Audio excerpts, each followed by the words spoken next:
Chapter 10. The property is carried off. The February morning looked gray and drizzling through the windows of Uncle Tom's cabin. It looked on downcast faces the images of mournful hearts. The little table stood out before the fire, covered with an iron cloth. A coarse but clean shirt or two, fresh from the iron, hung on the back of a chair by the fire, and Aunt Chloe had another spread out before her on the table. Carefully she rubbed and ironed every fold and every hem, with the most scrupulous exactness, every now and then raising her hand to her face to wipe the tears that were coursing down her cheeks. Tom sat by, his Testament open on his knee, and his head leaning upon his hand, but neither spoke. It was yet early, and the children lay all asleep together in their little rude trundle bed. Tom, who had to the full the gentle domestic heart which woe for them has been a peculiar characteristic of his unhappy race, got up and walked silently to look at his children. "It's the last time," he said. Aunt Chloe did not answer, only rubbed away over and over on the coarse shirt, already as smooth as hands could make it, and finally setting her iron suddenly down with a despairing plunge, she sat down to the table and lifted up her voice and wept. "Suppose we must be resigned, but oh Lord, how can I? I knowed anything that you's a-goin', or how you'd save you. Missus says she'll try and deem you in a year or two, but Lord, nobody never comes up that goes down there. They kills 'em, and I've heard 'em tell how they workers 'em up on our plantations. There'll be the same God there, Chloe, that there is here." "Well," said Aunt Chloe, "s'pose there will. But the Lord lets dreadful things happen sometimes. I don't seem to get no comfort that way." "I'm in the Lord's hands," said Tom. "Nothing can go no further than he lets it, and that's one thing I can think for him. It's me that's sold and going down, and not you nor the children. Here you are safe. What comes will come only on me, and the Lord'll help me. I know he will." "Ah, brave manly heart, smothering thine own sorrow to comfort thy beloved ones." Tom spoke with a thick utterance, and with a bitter choking in his throat, but he spoke brave and strong. "Let's think on our miracles," he added, tremendously, as if he was quite sure he needed to think on them very hard indeed. "Miracles," said Aunt Chloe. "Don't see no mercy in it. 'Tain't right. It should be so. Master never ought to left it so that you could be took out for his debts. You aren't him all he's got for you twice over. He owed you your freedom, and you ought to be getting it years ago. Maybe he can't help himself now, but I feel it's wrong. Nothing can't beat that out of me. Such a faithful critter as you've been, and allers sought his business for your own every way, and reckoned on him more than your own life and children. Them as sells their hearts, lovin' heart's blood, to get out their scrapes, the Lord be up to 'em. Chloe, now if you love me, you won't talk so, when perhaps just the last time we'll ever have together. And I'll tell you, Chloe, it goes agin me to hear one word again. Master wasn't he put in my arms a baby. It's natural I think a heap of him, and he couldn't be 'spected to think so much of poor Tom. Masters is using to having all these year things done for 'em, and naturally they don't think so much on it. They can't be 'spected to, no way. Set 'em 'longside of other masters who's had the treatment and living I've had, and he never would have let this come on me. And if he could have seed it aforehand, I know he wouldn't." "Well, anyway, that's wrong about it somewhat," said Aunt Chloe, in whom a stubborn sense of justice was a predominant trait. "I can't just make out what it is, but what's wrong somewhere, I'm clear of that. You ought to look up to the Lord above. He's above all that. Don't a sparrow fall without him?" "It don't seem to comfort me, but I 'spect it's the other," said Aunt Chloe. "But there's no use talking. I'll just wet up a corn cake and get you one good breakfast, 'cause nobody knows when you'll get another one." In order to appreciate the sufferings of a Negro sold South, it must be remembered that all the instinctive affections of a race are peculiarly strong. Their local attachments are very abiding. They are not naturally daring and enterprising, but home-loving and affectionate. Add to this all the terrors with ignorance invest the unknown, and add to this again that selling to the South is set before the Negro from childhood as the last severity of punishment. The fret that terrifies more than whipping or torture of any kind is the fret of being sent down river.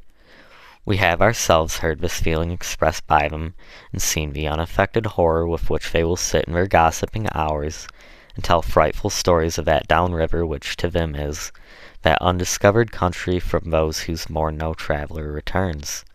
A slightly inaccurate quotation from Hamlet, Act 3, Scene 1, lines 369 through 70. A missionary figure among the fugitives in Canada told us that many of the fugitives confessed themselves to have escaped from comparatively kind masters, and that they were inducted to brave the perils of escape in almost every case, by the desperate horror with which they regarded being sold south, a doom which was hanging either over themselves or their husbands, their wives or children. This nerves the African naturally patient, timid, and enterprising with heroic courage, and leads him to suffer hunger, cold, pain, the perils of a wilderness, and the more dread penalties of recapture. The simple morning meal now smoked on the table, for Miss Shelby had excused Aunt Chloe's attendance at the great house that morning.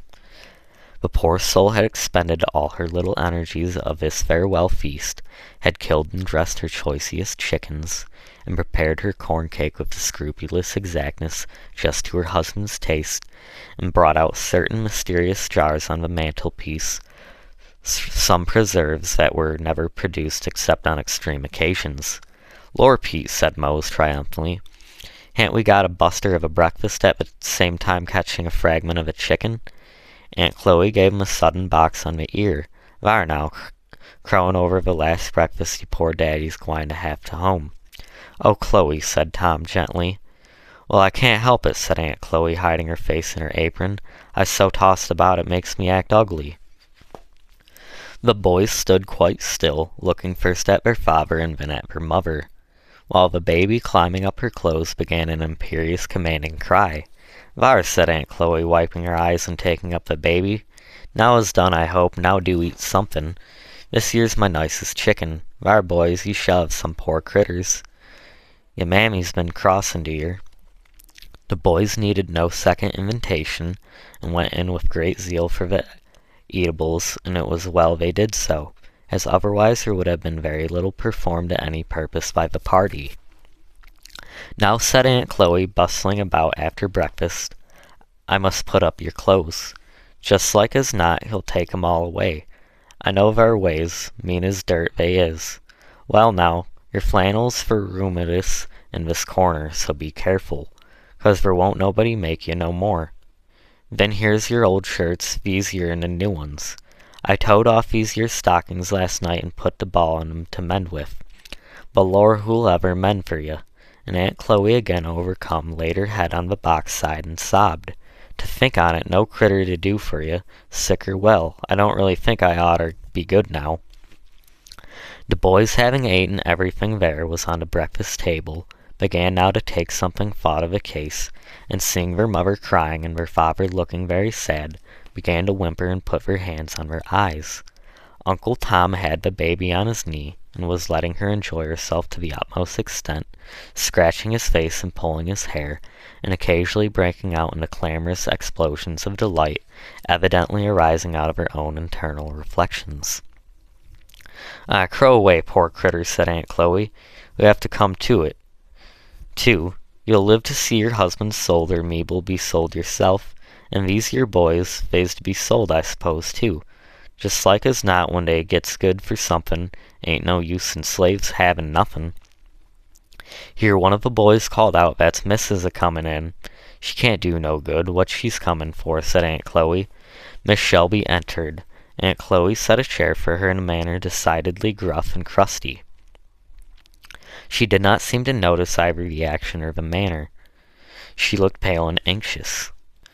"Tom," she said, "I come to," and stopping suddenly and regarding the silent group, she sat down in the chair and covering her face with her handkerchief began to sob.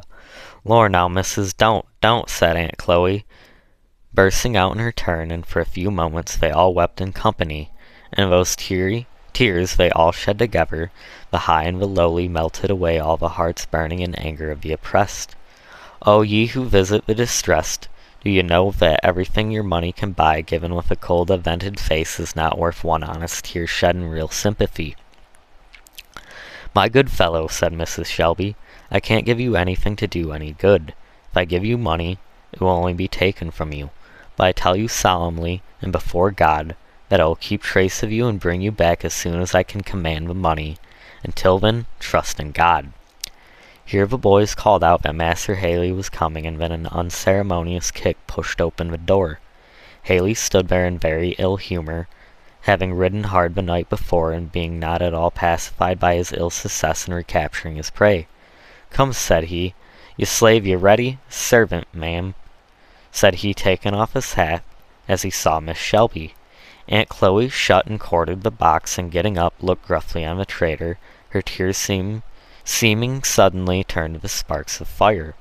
Tom rose up meekly to follow his new master, and raises up his heavy box on his shoulder.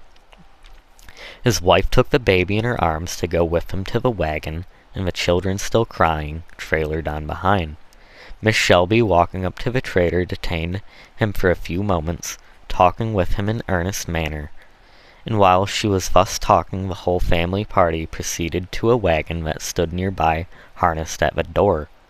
A crowd of all the old and young hands on the place stood gathered around it to bid farewell to their old associate.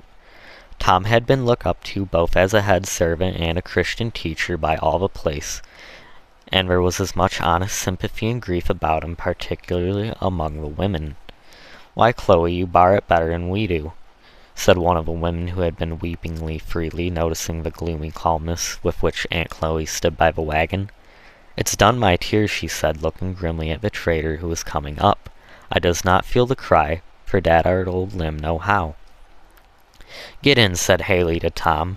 As he strode through the crowd of servants, he looked at him with lowering brows. Tom got in, and Haley, drawing out from under the wagon seat a heavy pair of shackles, made them fast around each ankle. A smothered groan of indignation ran through the whole circle, and Miss Shelby spoke from the veranda. Mr. Haley, I assure you that precaution is entirely unnecessary. Don, no, ma'am. I've lost $1,500 from this year place, and I can't afford to run no more risks. What else could she expect on him? Said Aunt Chloe indignantly, while the two boys, who now seemed to comprehend at once their father's destiny, clung to her gown, sobbing and groaning vehemently. I'm sorry, said Tom, that Master George happened to be away. George had gone to spend 2 or 3 days with a companion on a neighboring estate, and having departed early in the morning before Tom's misfortune had been made public, had left without hearing of it. Give my love to Master George, he said earnestly. Haley whipped up the horse, and with a steady, mournful look fixed the last on the old place. Tom was whirled away. Mr. Shelby at this time was not at home. He had sold Tom under the spur of driving necessity to get out of the power of a man whom he dreaded, and his first feeling after the consummation of the bargain had been out of relief. But his wife's exultations awoke his half-slumbering regrets, and Tom's manly disinterestedness increased the unpleasantness of his feelings. It was in vain that he said to himself that he had a right to do it, that everybody did, and that some did it without even the excuse of necessity. He could not satisfy his own feelings, and that he might not witness the unpleasant scenes of the consummation, he had gone on a short business tour up the country, hoping that all would be over before he returned. Tom and Haley rattled on along the dusty road, whirling past every old familiar spot until the bounds of the estate were fairly passed, and they found themselves out on the open pike. After they had ridden about a mile, Haley suddenly drew up at the door of a blacksmith's shop. When taking out with him a pair of handcuffs, he stepped into the shop to have a little alteration in them. These years a little too small for his build, said Haley, showing the fetters and pointing out to Tom. Lord, now, if our Aunt Shelby's Tom, he hasn't sold 'em now, said the smith. Yes, he has, said Haley. Now you don't, well, really, said the smith. Who'd have thought it? Why, you needn't go to flirtin' with him your way. He's the faithfullest, best critter. Yes, yes, said Haley, but your good fellers are just the critters to want to run off. Them stupid ones as doesn't care what they go, and shiftless drunken ones as don't care for nothin'. He'll stick by, and like as not be rather pleased to be totaled round. But these yer prime fellers, they hates it like a sin. No way to fetter 'em. Got legs, they'll use 'em, no mistake. Well, said the smith, feeling among his tools, them plantations down the stranger ain't just a place that Kentucky slaves wants to go. They dies that tolerable fast, don't they? Well, yes, tolerable fast for dying is, what with the climating of one thing and another. They dies so as to keep the market up pretty brisk, said Haley. Well, now, a feller can't help thinking it's a mighty pity to have a nice, quiet, likely feller, as good as Tom is, go down to be fairly ground up to one of 'em as sugar plantations. Well, he's got a fairer chance. I promise to do well by him. I'll get him in house servant in some good old family, and then if he stands the fever and climating, he'll have a berth good as any slave ought to ask for. He leaves his wife and children up here, suppose? Yes, but he'll get another there, Lord. That women's enough everywhere, said Haley. Tom was sitting very mournfully on the outside of a shop while the conversation was going on. Suddenly heard the quick short click of a horse's hoof behind him, and before he could fairly awake from his surprise, young Master George sprang into the wagon, threw his arms tumultuously round his neck, and was sobbing and scolding with energy. I declare it's real mean. I don't care what they say, any of 'em. It's a nasty mean shame. If I was a man, they shouldn't do it. They should not so, said George with a kind of subdued howl. Oh, Master George, this does me good, said Tom. I couldn't bar to go off without seeing you. It does me real good, you can't tell. Here Tom made some movement of his feet, and George's eye fell on the fetters. What a shame, he exclaimed, lifting his hands. I'll knock that old fellow down, I will. No, you won't, Master George, and you must not talk so loud. It won't help me any to anger him. Well, I won't then, for your sake, but only to think of it, isn't it a shame? They never sent for me, nor sent me any words. If it hasn't been for Tom Lincoln, I shouldn't have heard it, I tell you. I blew 'em up well, all of 'em at home. That ar wasn't right, if you're feared, Master George. Can't help it, I say, it's a shame. Look here, Uncle Tom, said he, turning his back to the shop, and speaking in a mysterious tone. I brought you my $1. Oh, I couldn't think o' thinkin'. Oh, Master George, no ways in a world, said Tom, quite moved. But you shall take it, said George. Look here, I told Aunt Chloe I'd do it, and she advised me just to make a hole in it and put a string through so you could hang it around your neck and keep it out of sight. Else this mean scamp would take it away, I tell you. Tom, I want to blow 'em up. It would do me no good. No, don't, Master George, for it won't do me any good. Well, I won't for your sake, said George, busily tying his $1 round Tom's neck. But there now, button your coat tight over it, and keep it, and remember every time you see it, that I'll come down after you and bring you back. Aunt Chloe and I have been talking about it. I told her not to fear. I'll see to it, and I'll tease father's life out if he don't do it. Oh, Master George, you must be talking so about your father. Lor, Uncle Tom, I don't mean anything bad. And now, Master George, said Tom, you must be a good boy. 'Member how many hearts his spot on you? Always keepin' close to your mother. Don't be gettin' into any of them foolish ways boys has of gettin' too big to mind their mothers. Tell you what, Master George, the Lord gives good many things twice over, but he don't give you a mother but once. You never see such another woman, Master George, if you live to be 100 years old. So now you hold on to her and grow up to be a comfort to her. That's my own good boy. You will now, won't you? Yes, I will, Uncle Tom, said George seriously. And be careful of your speaking, Master George. Young boys, when they come to your age, is wilful sometimes. It is natural that they should be. But real gentlemen such as I hopes you'll never lets fall on words that isn't spectful to their parents. You ain't offended, Master George? No, indeed, Uncle Tom, you always did give me good advice. It's older, you know, said Tom, stroking the boy's fine curly head with his larger, strong hand, but speaking in a voice as tender as a woman's. And I see all that's bound up in you. Oh, Master George, you has everything, learnin', privileges, readin', writin', and you'll grow up to be a great learned good man, and all the people on the place, and your mother and father'll be so proud on you. Be a good master like your father, and be a Christian like your mother. Remember your Creator in the days of your youth, Master George. I'll be real good, Uncle Tom. I tell you, said George, I'm going to be a first-rater, and don't you be discouraged. I'll have you back to the place yet. As I told Aunt Chloe this morning, I'll build our house all over, and you shall have a room for a parlor with a carpet on it, and when I'm a man, oh, you'll have good times yet. Haley now came to the door with the handcuffs in his hands. Look here now, mister, said George, with an air of great superiority, as he got out. I shall let father and mother know how you treat Uncle Tom. You're welcome, said the trader.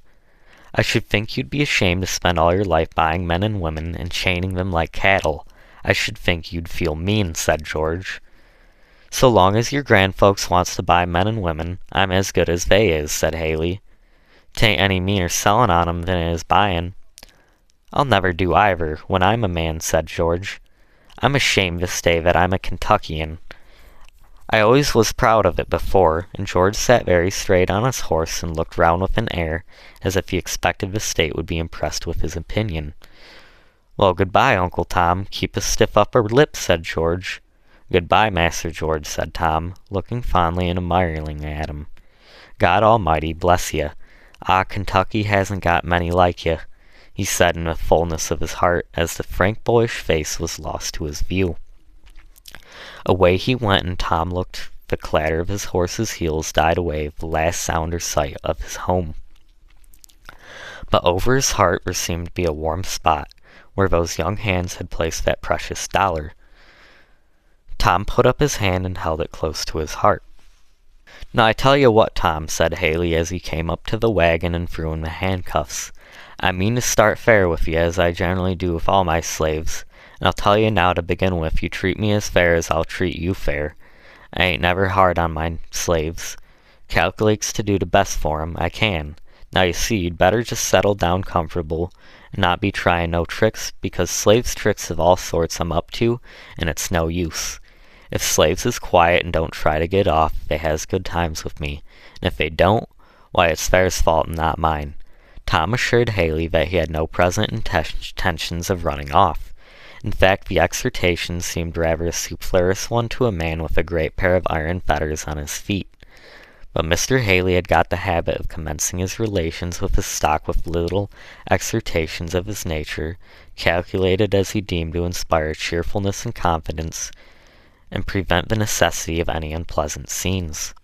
And here for the present we take our leave of Tom to pursue the fortunes of other characters in our story.